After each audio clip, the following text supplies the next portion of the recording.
bien, bonjour à tous. Aujourd'hui, on se retrouve pour une nouvelle vidéo. Et si je vous dis Commercy, vous penserez tout de suite aux madeleines de Commercy. À travers cette vidéo, je vais vous raconter l'histoire de ce petit gâteau.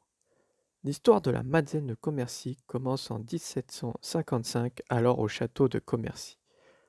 Pour contextualiser, Commercy se situe alors dans le duché de Lorraine et de Bar, avec à sa tête Stanislas Leszczynski, dernier duc de Lorraine.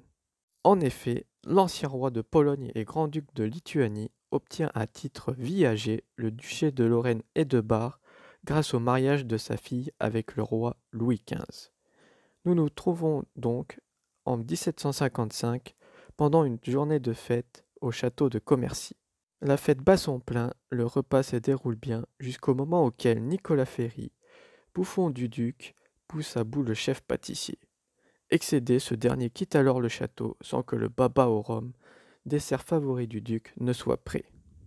Le repas est sur le point de se finir sur cette fausse note. C'est alors que Madeleine Paulmier, alors une jeune servante de la marquise de Pérotin de Beaumont, une habituée de la cour, propose alors de réaliser des biscuits selon une recette inspirée de sa grand-mère.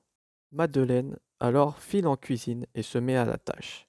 Elle prépare la pâte, mais au moment de faire cuire cette dernière, elle s'aperçoit qu'il n'y a aucun moule adéquat dans la cuisine. Elle se rabat alors donc sur des coquilles Saint-Jacques pour donner une jolie forme au gâteau, la forme des madeleines encore aujourd'hui. Les biscuits sont enfournés, puis à avoir dépassé le temps de cuisson, ils sont servis aux invités. Le succès fut tel que le duc de Lorraine cherche à féliciter la cuisinière providentielle. Le dialogue entre Madeleine Paulmier et le duc de Lorraine est alors le suivant. Stanislas dit: Comment s'appelle ce chef-d'œuvre? Il n'a point de nom, sire. C'est ce que l'on fait chez moi à Commercy les jours de fête, répond Madeleine. Et quel est ton nom? Demanda Stanislas. Madeleine, répondit Madeleine. Eh bien, il s'appellera comme toi. Madeleine de Commercy, rétorqua Stanislas. Le succès est tel que plusieurs madeleiniers ouvrent leurs portes après ce repas. Mais c'est grâce à l'inauguration du chemin de fer Paris-Strasbourg que la Madeleine devient célèbre. Anne-Marie Cossin, alors jeune commercienne, rejoint Paris et épouse le marquis de Carcano. Dans son hôtel particulier où elle invite ses invités de la haute société, elle sert chaque jour des madeleines toutes droit venues de Commercy.